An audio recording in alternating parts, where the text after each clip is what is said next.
Airing first on Asheville FM, WSFM LP 103.3 FM in Asheville, North Carolina, this is The Final Straw, a weekly anarchist anti-authoritarian radio show broadcasting from occupied Jaligi land in southern Appalachia.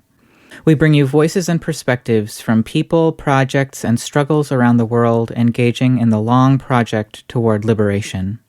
You can email us with questions or suggestions at thefinalstrawradio@riseup.net or at protonmail.com, and send us letters at P.O. Box 6004, Asheville, North Carolina 28816. This show is brought to you by Firestorm Books, located at 610 Haywood Road. Firestorm is a locally owned cooperative specializing in offbeat, underground, and independent literature. You can find a sample of Firestorm's catalog plus a full calendar of events at their website, firestorm.coop.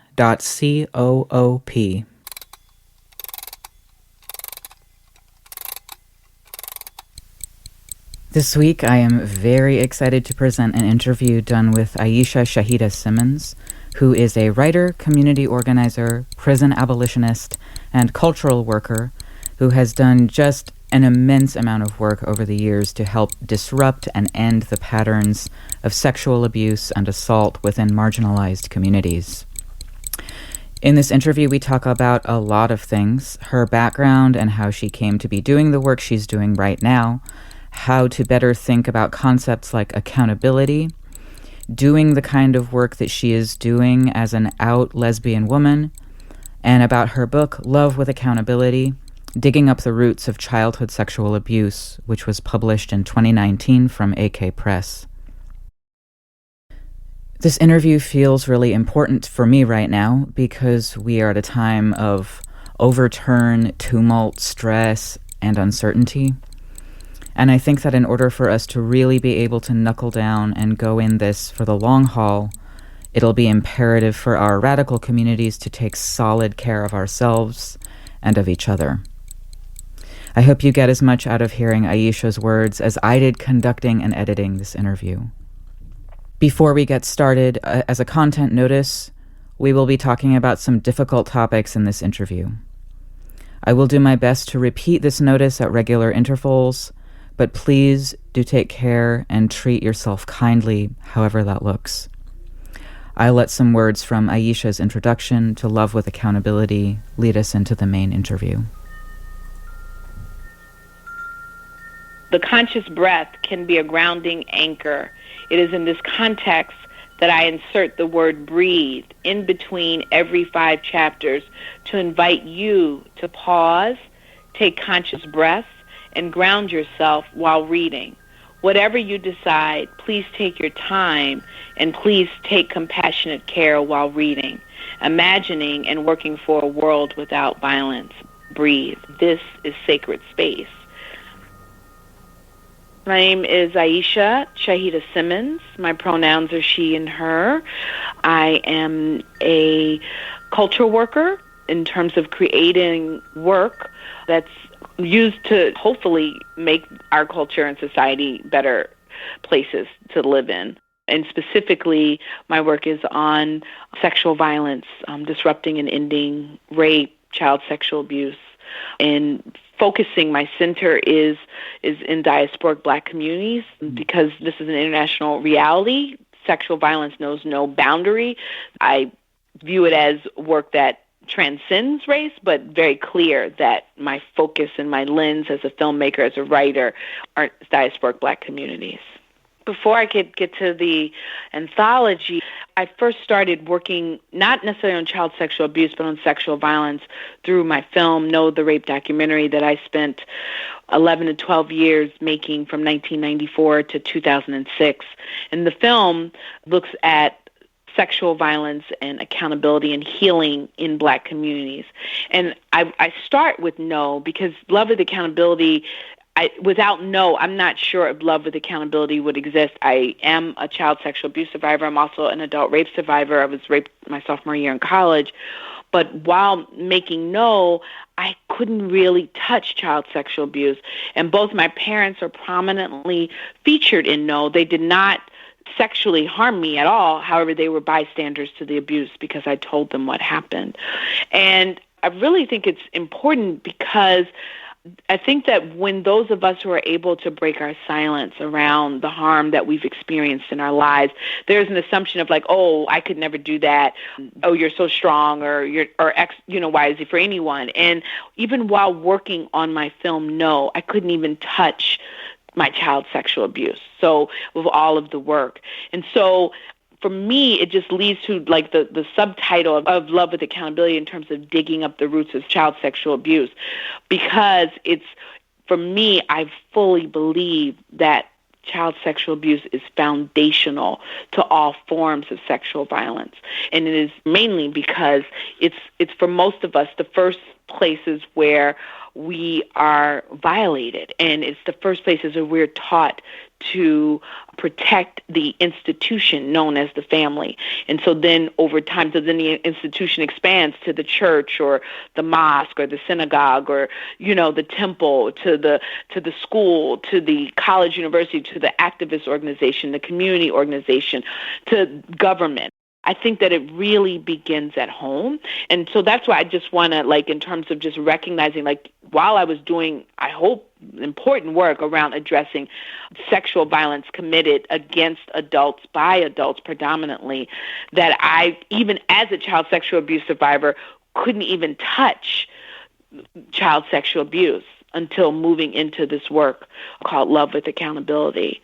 And I started the project in terms of recognizing that there isn't one answer, there isn't a one-size-fits-all, that it's going to take multiple hands, right, multiple generations to address it.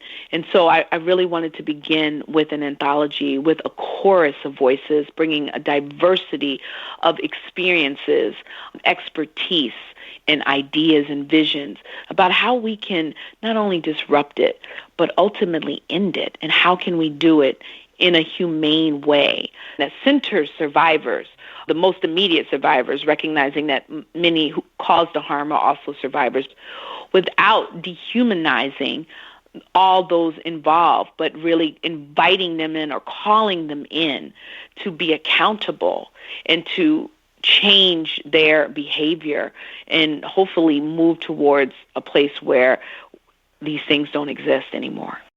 I view myself as a prison abolitionist. But when I say I view myself, there's viewing and being, and it's an exercise. I work at it every day. I don't believe that there's anyone who should be in prison, right? And then for me, it's what does it mean and what does accountability look like outside of prisons? And sometimes what I've observed happening is that there's been a lot of kind of conversation on that than it is around how are we going to protect the children? How are we going to protect the survivors? And I think it's a both and not an either or. And I think that our society has set it up is that it's either or. And this is what excites me about the work that so many are doing around both transformative justice and also restorative justice, that people are really working towards both and. We have to be mindful about how do we center the survivor's needs, right? And that doesn't get lost in conversations around ensuring that people are not, harmed by the state. And so I want to do both. What we know is that communities of color, and specifically Black, Indigenous, Latinx communities, are disproportionately incarcerated. So we know that. And most of those folks are not incarcerated for having harmed the members in their community, right? So while most sexual harm is intra-racial, meaning within the community, it tends to be the interracial, outside of the community, sexual harm that gets the high profiles. And then it becomes what victims, survivors get values, right? Who do we value more? And so we know that BIPOC, Black, Indigenous, people of color, women, femmes, trans folks, that we are not valued. Our voices, our experiences are not valued. They're not valued in the criminal injustice system and court of law. So it becomes who gets prosecuted, what happened. So we just look at it that way, right? And then in terms of the horrors that's going on in prison, there are all these jokes like, oh, well, at least he's going to go to prison, like he's going to get prison justice. I can't stand it. It's so rooted in homophobia. It's just so barbaric. Like, to me, it's like, somebody may have committed, a heinous crime, but is that the response to then be heinous towards that person? Studies show that 40 to 45% of the rapes that occur in prison happen at the hands of correctional personnel. We're not talking about other inmates, that people are being abused and assaulted by correctional personnel. And so if that is the case, who are you going to call? Who are you going to report that your body has been violated by the very people who are charged with, quote unquote, guarding you? There's no real therapeutic sources happening in prisons. So just this notion, unless somebody is doing life, which is horrific and just completely inhumane, that they're going to serve their time and then come out. What were they taught? Was there any training? Was there any understanding of what occurred? I don't think that we arrive here on the planet as molesters of children, as rapists. I don't believe that. So what happened in their lives that they then started using violence in response to either sexual desire, to power, to all these things? We have to understand that. And that requires a lot of work and a lot of different types of resources, because we know that the prison industrial complex is a multi-billion-dollar industry. So it's not about not having the resources. It's about what we choose to spend the resources on. What would it be like if we created environments, they are healing spaces where people understand the origins of the harm and heal from that? That is what we need. I want to transform society. I don't want crime and punishment. Yes, people need to be held accountable for the harm that they caused. Yes, we have to make sure that they don't continue to commit the harm. All of that. But I believe that we can do that is not punitive, that encourages all of us to call on our best selves. We're in a very mean-spirited society. And to be clear, this country was founded on rape, genocide, theft of land, theft of people. So, I don't want to act like, this is a mean society because of the person, the occupant in the White House right now. I'm not going to be a revisionist. We haven't really dealt with the origins of the fact that rape and genocide and theft is the very fiber, the very foundation of not only this country, but all of the countries in the Americas and the Caribbean. And Key Alexander, who is also one of the contributors to the anthology, his piece is called Thoughts on Discipline, Justice, Love, and Accountability, Redefining Words to Imagine Our Realities. And Key has done a lot of really important work working with the harm doers. I use harm doers and not perpetrators, and that's very conscious. And I credit restorative justice and transformative justice movements with my understanding of that. We're all learning, and we're learning from each other, and it's on a continuum. It doesn't just happen. Because I used to say perpetrators. I didn't think about it like in terms of harm. We need all folks on deck in terms of we need those folks who are going to work specifically with the harm doers, and that is their calling and that is the work in terms of really helping them to transform and do the work that needs to be done in response to the harm that they've caused. And then we need the folks who are focused on the most immediate survivors. And I think one of the things that I appreciate about Sairee Jarrell's chapter is that they talk about what happens when you have disabilities. I mean, Sairee Jarrell talks about being autistic and how autistic children or children who have any forms of disorders, how it's like, oh, those poor parents.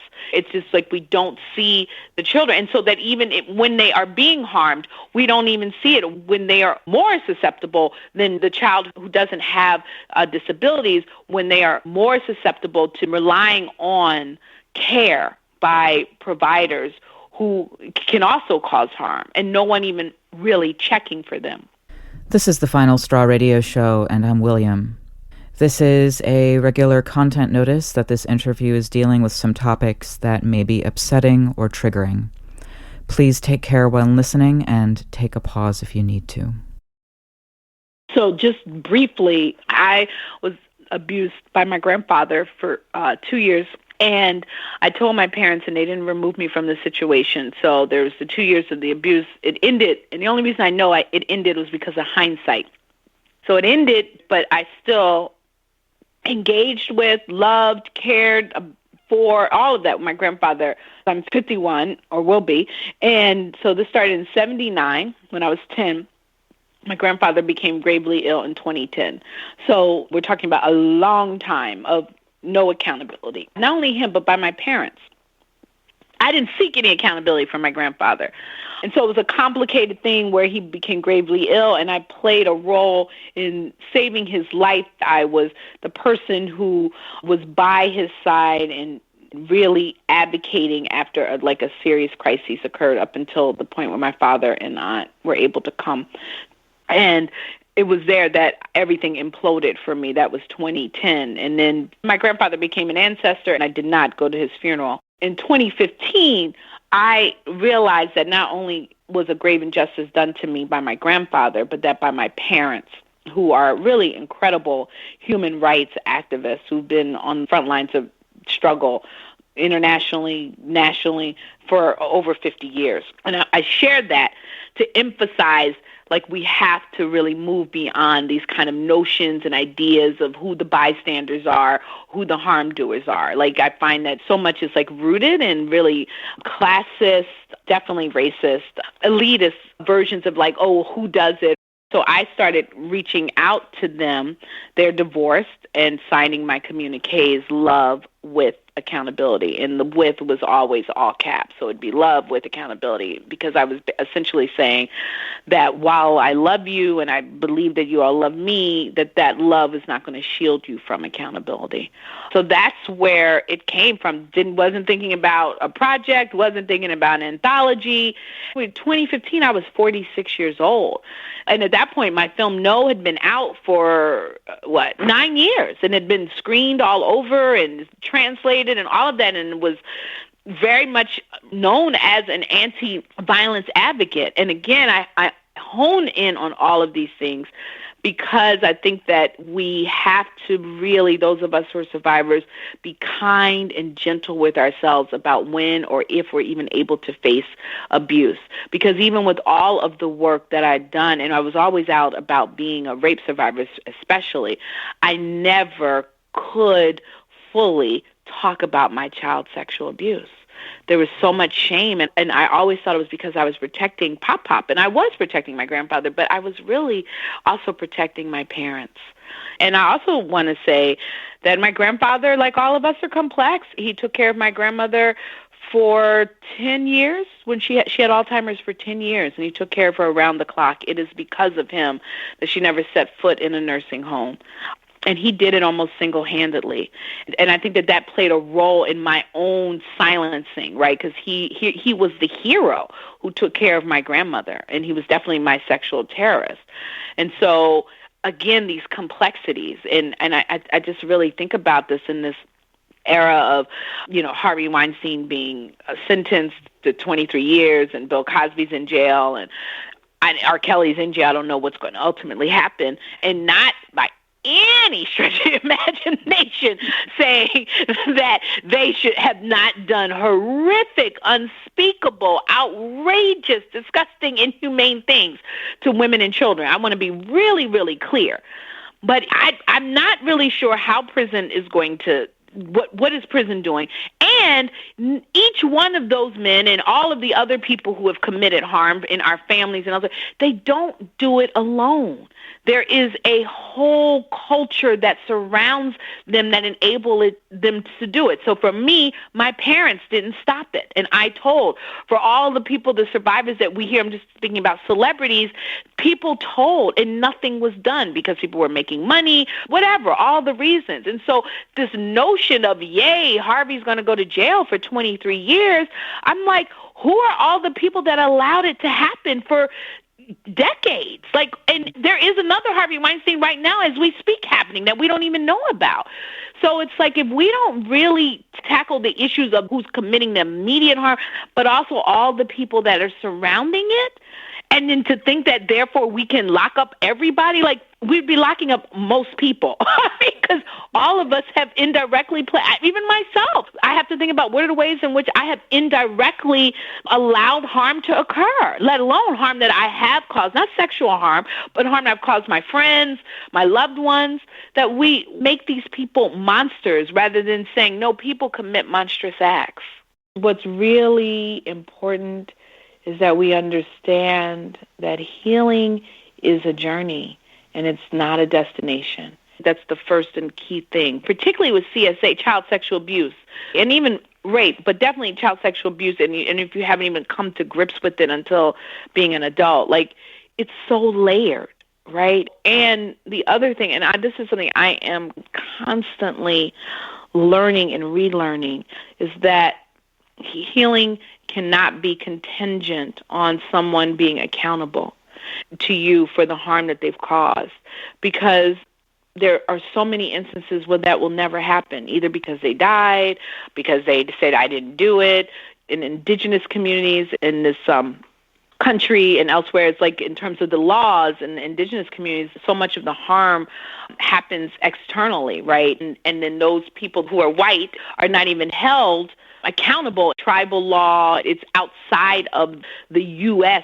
justice system. And I bring that up, and I don't know a lot, so I'm not going to stay there because nothing worse than talking about something you don't fully understand, and particularly not being a member of particular indigenous nations. I bring that up to say that I've heard many indigenous women saying that we have to focus on healing. And it doesn't mean that we don't continue to fight and seek justice and accountability, but we have to focus on healing. And I would offer that is the case for most of us in marginalized communities, right? And again, we know the criminal injustice system is flawed. We're not even seen as being capable of being raped or molested as children or as adults. We're not even seen as the victims, so to speak. So we can't rely on institutions and structures that don't even see our humanity, that we have to rely on our own practices and cultures, many of which we've not had access to because of enslavement, because of genocide, because of colonialism, because of forced migration. But then there's so many of us where we are relearning and tapping into methods and modalities. I believe, for me, I don't know where I would be without therapy. I've been very, very fortunate to have been able to work with a Black feminist psychologist who supported my healing journey by making her fees accessible to what I could afford, and sometimes what I could afford was single digits, literally. And then I practice meditation. That has been very powerful for me in terms of focusing on intentional and conscious breath, particularly in periods of rage and periods of sadness, to let my breath be an anchor and intentional, because we're always breathing until we don't breathe. Being in community with other survivors who are working on healing as a reminder that I'm not alone. I'm not the only person who's experienced the harm. I don't have to do this work alone.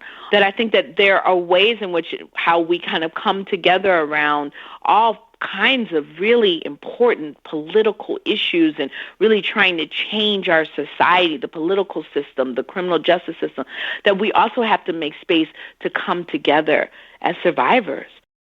And I think bystanders and harm doers have to really do that work as well. I say this as a survivor, but also recognizing that I want all of us well.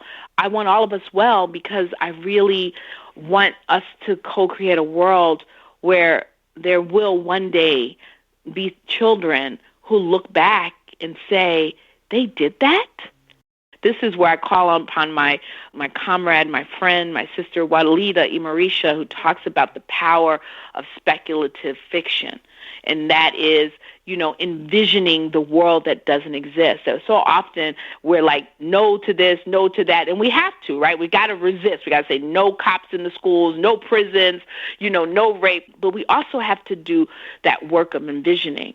And when we think about all of us in terms of our ancestors, we are the result of speculative fiction, particularly those of us who come from marginalized communities, that our ancestors before us didn't know that I would be here doing this work, but it is because of the choices that they made, good and bad, that I am here. And so for me, I'm definitely wanting it to change right now in this instant, but I want to think about the generations that I don't know. Like, I'm on that long distance intergenerational run. And I think that if we think of it that way, then we can really come up with some just incredible visions and then begin to do that work. As long as we're trying to do that one-size-fits-all, instantaneous, we're going to end it in one generation. How? When we have got so many generations behind us, like, how are we going to do that? And maybe if you can show me how we're going to do it, great. I'm not saying we can't do it, but don't do it in a way that cuts off someone on the margins because it doesn't work with our quick program. And the one-size-fits-all approach is the thing that got us here in the first place. Exactly. So no focuses on sexual violence committed against cisgender Black women and girls by cisgender Black men and boys. So for me, rape was something that happened to cis women at the hands of cis men, period. And I think it's really important to share that, because to talk about the evolution, so often people share where they are in this moment, but they don't talk about the process to get where they are. So for me, my vision for love with accountability expanded because of my understanding that sexual violence knows no boundary. It's not about a gender. It is about humans. So that trans children, gender non-binary, men, boys, all are being harmed. And women commit sexual harm. So we have to kind of move beyond that. We can talk about, yes, the majority of the numbers that have been reported, but new studies are coming out, for instance, that, gender nonconforming, gender non-binary, and transgender children are the most susceptible to sexual violence. And so love with accountability is not as expansive as I would like it to be, but I created a wider net in terms of the perspectives that we're hearing from deaf survivors, from autistic survivors, from cis women, cis Black women survivors, cis Black men, trans men, gender non-binary folks, because it was just to really encourage people to think beyond a binary, to understand that, even particularly as diasporic Black people, where we know racism, like we know it, but then to say we also have to know ableism. We have to look at the ways in which we are marginalizing within ourselves. We have to look at transphobia, how we are marginalizing within ourselves, so that it is not enough to solely focus on racism. Because if racism ended right now, we're not safe. Most of us in our communities are not safe. And I want racism and white supremacy to end yesterday. But I don't fool myself to think that once that happens, I'm going to be okay. That's not true.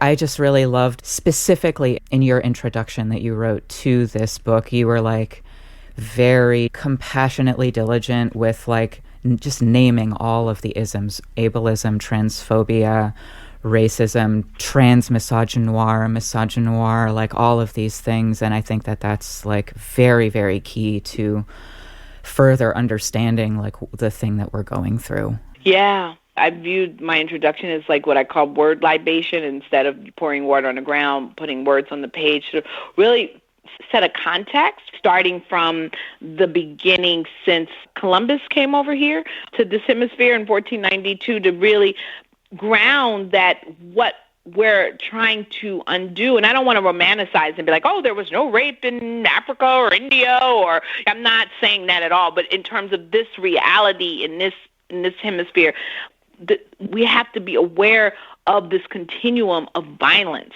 from the moment that the Europeans set foot here. tragically, they couldn't cohabitate with love and accountability, And so that, because it's so easy to be like, oh, Trump is this or that person is that. And yes, he is, but he is a product of this continuum, and even in how we treat each other and ourselves. It's just such a product of white supremacy, of capitalism, of misogyny, of, ableism, autism, like that we have to understand it. That doesn't let anyone off the hook from saying, oh, well, because of that, that's why they committed harm. No. It's not excusing it, but it is to have a broader context. And I think that when we do that, then we have to say, what are we doing with prisons? Like, what the hell? When we really understand the whole context, it's like, no, that's not the solution. This is the Final Straw Radio Show, and I'm William. This is a regular content notice that this interview is dealing with some topics that may be upsetting or triggering. Please take care while listening and take a pause if you need to. We're creating the good guys, bad guys. And as long as we do that, we'll never see the harm doers amongst us, right? Because when our person, the person that we love, the person that we know, that we trust, when they have been accused or have committed harm, we won't want to believe that, because harm doers are monsters. But if we can see that harm doers are people who commit monstrous acts, who are dealing with their own fragilities and their own pain and trauma, that, again, doesn't mean not focusing on what they've done. But if we can see that, we understand that this is why it's so pervasive. And I feel like we need multiple teams. Like, for me, my work is not to necessarily work with the harm doers or bystanders. That's not my strength. I want to work with survivors. But there are people who do want to do the work with the harm doers. And I think that that is critical. We have to have that in a way so that the survivors, the immediate survivors, don't feel like they are being sidelined. And it's hard work. My mother is a contributor to the anthology, and she writes about how she did not protect me. She is the only public bystander in the book, being accountable. And I have to say, still, I'm on the journey with my parents, both of them, in very different ways. And what I recently just shared, because it's like stop and go, and it's very painful, because I still get very angry, and I'm hurt, and I think, particularly for my mom, who's like really trying, and it's like she feels like nothing she can do is enough, and all of that is real. And I just had like an epiphany. I said, Mom, we're dealing with 40 years of trauma. Like it's not, even with all the progress that we've made, and we've made a lot of progress. It's not gonna. It's 40 years versus 3 years of us doing this work. Like, you know what I'm saying? And my parents are incredible. In terms of, they get it. They want. We talk about reparations. We talk about all of these things where we understand, like, we've got to undo centuries of this and that. But then it's like it gets hard when it becomes like, how do we undo this harm, right? I mean, and I know for myself, like, I've caused harm. I've caused harm to my brother, who is 9 years younger than me. So that means he was 1 when I started being abused as a child. And there's a saying that Alice Walker said, and it's very heteronormative about, so I want to say that, but it's like the husband beats the wife beats the child beats the dog. And it becomes like we abuse those who are less powerful. And I say that in terms of my brother, like, I was being abused, no one rescued me, so then I took it out on my brother, and just kind of a legacy of that. And he and I unpacking that and doing that work. I mean, we're good and grown now, but just me even thinking about the impact of the harm that I caused as a child who was being harmed. That's why I said it's like we're responding to our harm. And that stuff is hard. It's hard. I'm not a parent, and I have so much remorse about the harm. And I'm not talking about the little Aishah. I'm talking about, like, how that legacy continued well into adulthood. So being accountable in those ways, that this is hard work. And I think that that's why so many people are like, just lock them up, throw away the key, because it's not easy for the person who is locked up, but it's easy for us because it's like we don't have to think about it anymore. Well, they're gone. Harvey Weinstein's in jail. Like, we don't have to think about, well, wait a minute, what happened here?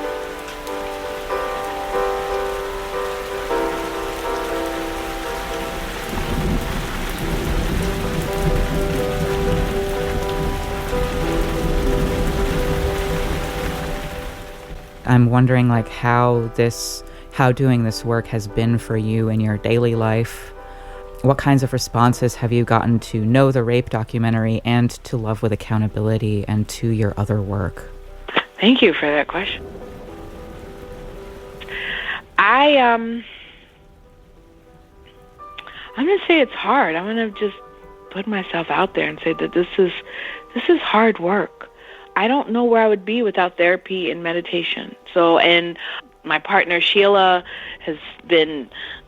she's been a rock of Gibraltar and has had, in my community of kindred spirits and friends and, my brother and, the work I'm trying to do with my parents are trying to do with me. And it's taken its toll. What I will say that No was different because I'm not in No. I would offer that I'm throughout No. I am a rape survivor, but I'm not in No yet. My testimony is not in there at all. So there was a way that I think I had a barrier. As opposed to Love with Accountability, I write, I'm in it. I talk about my abuse in the introduction. My mother, then she's the first chapter. She talks about how she didn't protect me. So it's there. And in addition to that, I'm very, I'm digging up the roots. I'm digging up the roots in my own life. So it's a lot harder than No. And I struggle. My PTSD comes up. My complex PTSD comes up. It definitely comes up. And I go through periods of rage and, I'm sad, I'm depressed, all of that because of therapy, because of meditation, because I have tools. So I'm aware, like, oh, this is coming up. And then I have community who are like, I'm checking on you. I haven't heard from you. What's going on? Are you okay? And then I think, really trying to embody what I'm talking about in terms of, love with accountability, rage, meditation, action, healing, really remind, I tell people, take a breath when you get upset. And then I try, I have to remind myself like that, just step back, give yourself some breathing room. So it's hard. And I can't imagine doing anything else. I made No to save all those Black women survivors out there. And in making No, I saved my life because it was making No that led me to Love with Accountability. I mean, when I started working on No, I was 25, it was 1994. I was a filmmaker. No was just going to be this quick project, and then I thought I was going to Hollywood it. And this is pre, Netflix, pre anything. And then No took 11 years because no one wanted to fund a film about sexual violence and healing committed against Black cis women. And so it was just kind of that was, HBO turned me down, PBS turned me down, Sundance. No one was interested. So it's very fascinating to me, right? Because this is not the trajectory. But then doing No then led to this work. I mean, my grandfather, and then I wrote an essay in this important text called Queer Anthology, Queering Sexual Violence, Radical Voices from Within the Anti-Violence Movement, edited by Jennifer Patterson. And so she invited me to write a chapter in 2010. It was right when my grandfather became ill. I didn't get into all the deep details in that. I touched on it in Love with Accountability, but that led to this work, to the Love with Accountability work. So it's one of those things. Is life imitating art, or is art imitating life? And I think that for so many of the people in No, the survivors, the activists featured in the film, and then definitely the folks in Love with Accountability, this may not be their sole work, but it is definitely a part of the commitment in terms of their work. It's we know this horror, we lived with it, and we don't want it to happen anymore,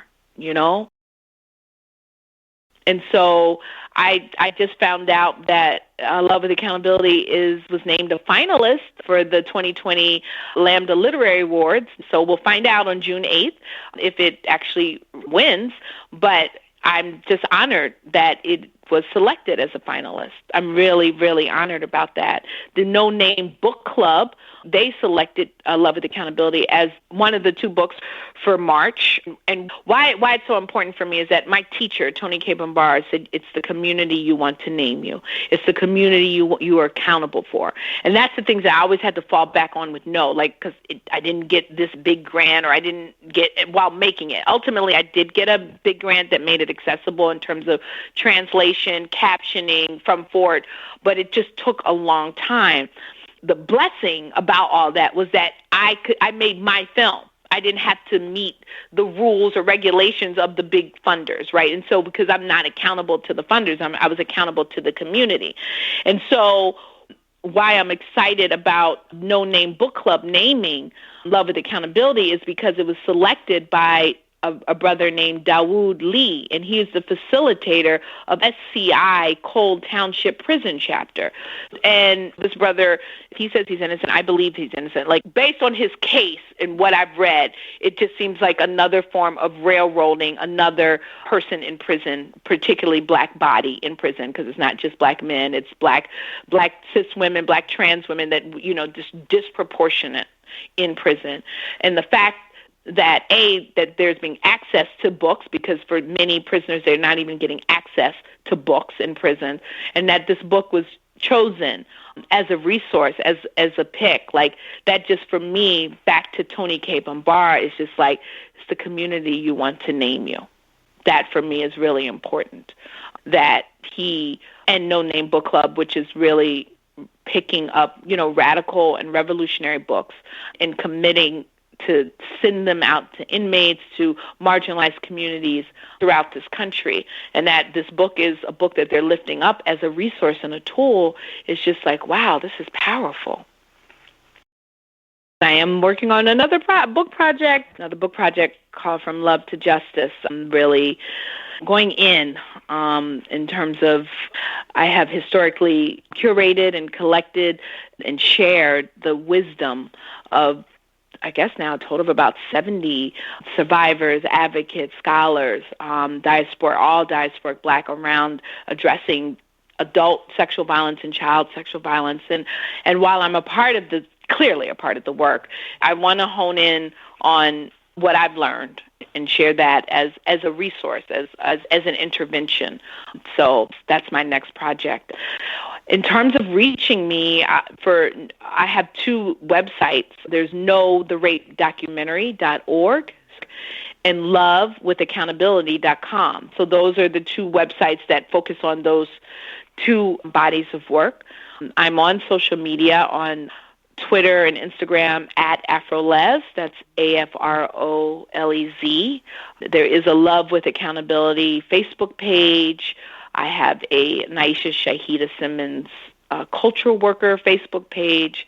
And then there's a Love with Accountability Instagram page and a Love Accountably Twitter page. But usually, if you go to knowtherapedocumentary.org or lovewithaccountability.com, the social media handles are there. And AfroLez is like my name. It's my, it's something that I developed in 1992 when I was a very young baby dyke, 23, and it was my down payment on the future, because I was like this radical, raging dyke, and I was happy and very proud of it. And people, particularly elders like my age now, I'm like, oh my God, I'm an elder. But yeah, would say, oh yeah, when I was young, I used to be like that, but you'll mellow out. And so little Aishah, or young adult Aishah, I'm being pejorative to me, not to anybody else who's 23, was just like, no. And so I created AfroLez. And I have to tell you, there was some part of me that knew, because there are times when I'm just like, oh my God, because it's part of my whole thing. It's AfroLez Productions. It's AfroLez is everywhere, right? In terms of me, like my identity. And I've had people say, is that AfroLay? It's like there are those times when, because I don't feel safe, or it's like, okay, I'm dealing with rape. Now I got to also come out about being gay. It's like all of that. And I was like, oh, yeah, 23 Aisha knew. So it's like my constant, accountability about like, no, you're not hiding in terms of that. And because it has been hard at times, because it gets into the, oh, is that why you've been raped? Or, because everybody's always trying to pathologize us about our sexual identity, sexuality, our gender identity. And at the end of the day, all they're doing is they're saying, your sexuality is wrong or your gender identity is wrong, and I need to get to the root of it. Because they're not really concerned about if I've been raped or not. It's like, oh, is that why? And it's just like, really?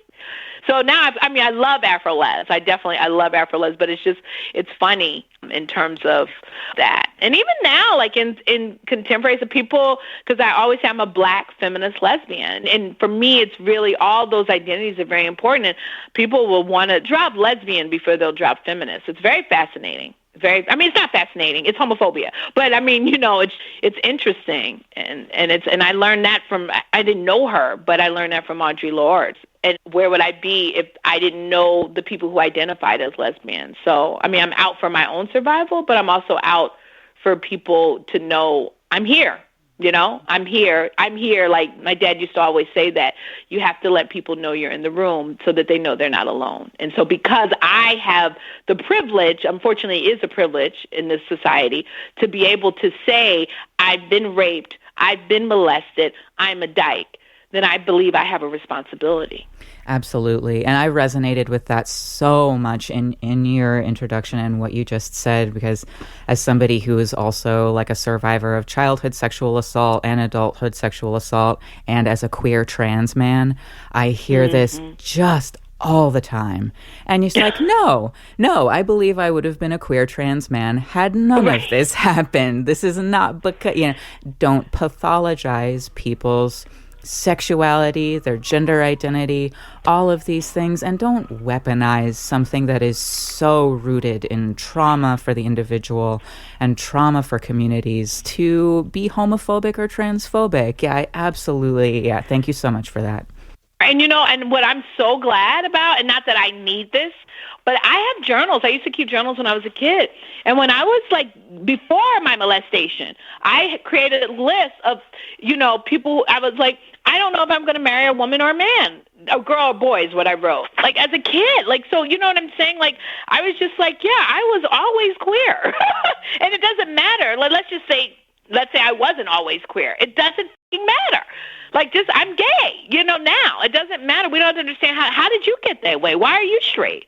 Do you see the look on people's faces if you ever pose that question? It blows people's minds. It's like, no, straight. It really does. Straight is not the default.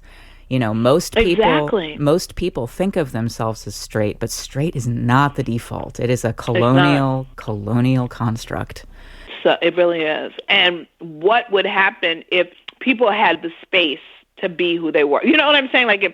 Would people really consensually and safely, let me be very clear, live it all out? Would they be? Those are the questions, and we just don't know. And that's what excites me about the young people, young, not even nowhere near 18, because there's studies are showing, there are many more young people who don't identify as straight, that there's just a space and a freedom for them, which I think is the fear of, the right. That's a whole nother conversation, but yeah. And a fear of, the young, on the part of, establishment folks. We see every single generation has some kind of problem with young people. It was tongue clicking, it was vocal fry, it's the skinny jeans, it's all of these things. And it's just like, no, you're just afraid of growth, and you're just afraid of this world not feeling like your own. And you know what? That's legitimate. That's fine, but please don't demonize people about it. And people are learning and growing and not being so straight, and I'm here for it personally, Me too. It's a fear of change. It's really a fear, and ultimately, me getting all esoteric, it's a fear of death. I've yet to, and probably will never learn Snapchat, right? Because I was like, I can't do it. So it becomes this fear. I'm like, I'm doing Instagram, I'm Twitter, God, I just can't. And I'm sure I could, but it's just like, it becomes the comfort zone, right? So then we all just want to keep it this way. And I think I think it gets extra intense in this country where we're really monolingual. Not as a country, we're not monolingual, but it's enforced being monolingual. And it's happening elsewhere, though. I mean, you see what's happening in India with the new prime minister. I mean, it's everywhere. It's just the rise of fascism. It's really scary because we keep talking about change, but I'm just like, we're like going, it's almost like the turn of the century is repeating itself. You know what I'm saying? Like, it's like we're in 1920. Like the rise of fascism, it's frightening. And also, we're dealing with a global pandemic, too, these days, which is a whole nother, and sort of how it's interfacing with capitalism, with the prison system. Exactly. And then this whole kind of yellow peril thing, just the racism towards it. Like, it's disgusting, Last year was the second hottest year ever. And then, there are all these viruses that are frozen or were frozen, that's what was keeping us all safe. So, as things melt, other viruses are going to be coming out. It's scary. And then people talk about revolution. I'm not talking about this kind of the craziness that the pundits do, like, oh, we're going to have a revolution. I was like, you all don't. That's not how you don't have a revolution at the ballot box necessarily. But even with a talk about revolution as a feminine identified survivor, queer, black, anti-gun, anti-abolition, I don't feel like I'm safe. Like I'm not safe, so the revolution doesn't necessarily make me feel, not that I want this craziness that we're in, but it's just kind of like, it doesn't feel safe here. Everybody has guns. Like, it's just, I have a lot of concerns about where we're all headed as a nation, and which is all the more reason why this work matters so much, because I want to feel safe in my community, and I don't necessarily, right? And we all know about the outsider coming in for us, and we can define how the outsider is. I want to feel safe with the insiders on the inside. That is such a good reframing of that, though, of the issue of safety, like in a time of increasing, escalating instability. And that's the work I think that, I feel like Love with Accountability strives to do in tandem of what so many people are doing on the ground. As a culture worker, I want my contribution, I hope, is the work that I produce as resources and tools. And I learn also from what's being done on the ground. So those are things for me that's really important. And I think that it's hard for us to talk about child sexual abuse. And not that it's like easy to talk about police brutality, it's not, but it's easy only in the sense that we can identify the quote-unquote enemy, right? It's the outsider, it's that cop, it's that white vigilante. What do we do when it's the leader of our movement, or it's our father or our sister? You know what I'm saying? That's so much more complicated. And that's the stuff that, for better or for worse, I'm drawn to. I don't know. It's hard, and it childhood sexual assault and rape still exists within this sort of lattice or network of silence. And exactly. I think that there are some really badass people, yourself included, who are trying to fly against that tendency that people have to just brush it under the rug or not talk about it or anything, because that's just not how we're going to move forward. And we can't move forward until things are right at home. Yeah, I agree. And that's how, in the opening of the book, I used two quotes from the Tonys, I call them, the Tonys, Tony K. Bambara and Toni Morrison. Bambara says, if your house ain't in order, you ain't in order. It's so much easier to be out there than right here. And then Toni Morrison wrote, what you do to children matters, and they might never forget. And I think that we have to understand that, because a lot of us are wounded healers, are wounded leaders, and unbeknownst to us, if we're not doing some form of therapy or healing or something, we're replicating that which was done to us. And it's not necessarily sexual. It's not like, oh, I was sexually abused, so I'm sexually abusing someone. No. There are other ways in which we can replicate the behavior. So we have to be mindful though, because we want to create healthy movements. We want to create healthy societies. And I think that the only thing that's going to push us through these times of escalating instability are the health of our communities. Like, I think that we're, going to be really tested. You're right. We are so tested. I mean, I've just as an independent contract, my livelihood is based on speaking engagements, everything, it's just a twinkling of an eye. It's all gone, right? For now, at least. We don't know, right? And so I'm just how am I going to live? Literally, I don't know right this second. And there's no socialized medicine. There's no social program. There's nothing in the way in which other countries have, specifically Europeans. And then we are the way in which our societies are such, right? This society, U.S. society, so many of us are disconnected, and maybe by choice and also by situation from family of origin or community. It's how we have to create these networks of care, which is what, Alicia Sanchez Gill, actually, that's the name of her chapters, Networks of Care. We have to do that. And in order to do that, we've got to be safe and loving and caring and accountable with each other in those communities. Are there ways that listeners can help support you? Is that something that you'd like to throw out here? Oh, I hadn't thought about that. I welcome it. I would like that. If you go to, if you look up AfroLes Productions on PayPal, it's there, or Aishah Simmons, but AfroLes Productions. And in Venmo, it's AfroLes, and Cash App is AfroLes. So I hadn't thought about that because I'm not a 501c3, a nonprofit, or any of that. I hadn't even thought about asking or trying to seek donations. So thank you for that offer. Fortunately, it's just me. I have a partner, but meaning I don't have kids.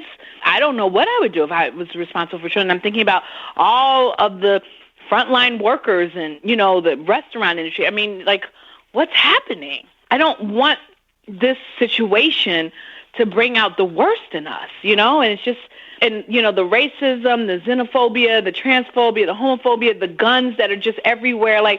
I'm scared. I feel oh my God, are we in an Octavia Butler novel? Are we in Parable of the Sower? I'm really a little nervous about where this is all going. That's my fear. So all the more reason why we have to, be compassionate and loving with each other and ourselves. I think the big thing is to take care of ourselves and take care of each other and the planet. This is our home. We can't live without the planet. I don't know what people are thinking, the powers that be, but we have to take care of the planet and breathe, intentional breath. Take time, because people can't go on retreats, and nobody wants to go on a retreat at this point anyway, but just to connect to your source. It's amazing to me how many people are going through life holding their breath.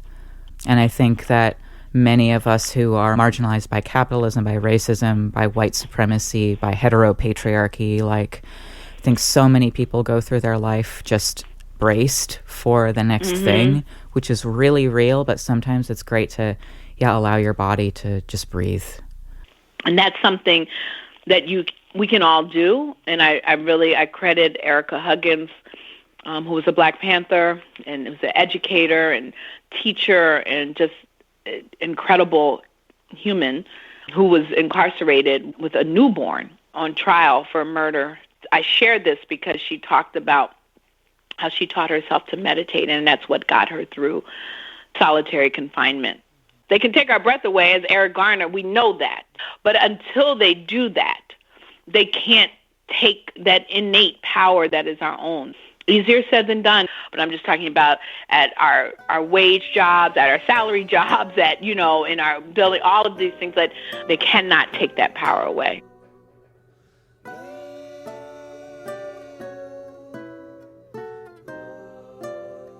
If you are interested in seeing more work from Aishah, visit our blog post at thefinalstrawradio.noblogs.org or scroll down to the show notes if you're listening on your phone.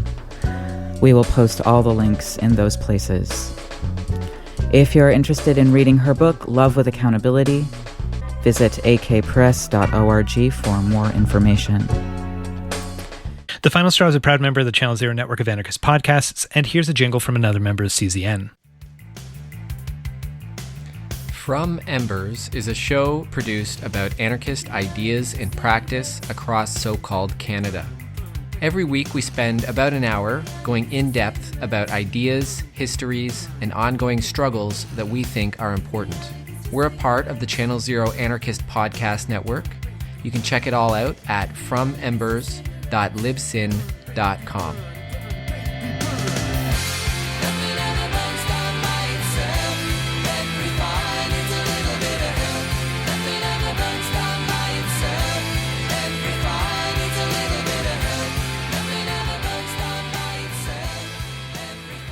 And now some words from anarchist prisoner Sean Swain. What you say, what you say, what you say, what? We'll call like a what? Everyone is talking about the current crime wave. All the network news stations are reporting on it. Cable news, too. WGN's News Nation dedicated about 3 hours of primetime programming Wednesday night to discuss the crime wave. There are now calls on the Biden administration to do something about this crime wave. Representatives of law and order are blaming Biden's support for defunding the police, something that Biden never actually supported, and many times strongly denounced, by the way. The latest development in this crime wave is the emergence of so-called dirt bike gangs in New York City, evoking images of the 1980s movie Warriors, where street gangs battled over turf in a post-apocalyptic world. Remember? Warriors, come out and play! The messaging is clear. Thousands of Mohawk sociopaths with face tattoos are taking over the world, and Joe Biden is too soft and too oblivious to stop them. And we should all feel very, very afraid. The problem with that message is, it's bullshit. It's not true. It's an absolute fabrication. Since the 1980s, the crime rate in the U.S. has been going down at a fairly steady rate. The crime rate went down last year, and it's going down this year. Not only are we not in the midst of an uncontrollable crime wave, we are actually in the midst of a decades-long compliance and obedience wave with no end in sight. So, where's this crime wave narrative coming from? Well, it's coming from so-called experts with their own agenda who conduct some very careful information cherry-picking.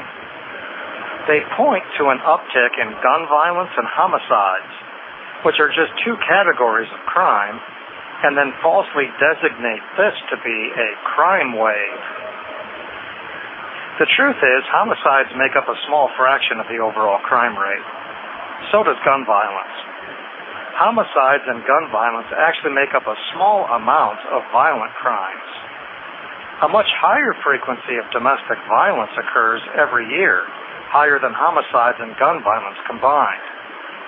So, not even the overall category of violent crime is increasing dramatically. I saw reporting that there's a wave of cop killing.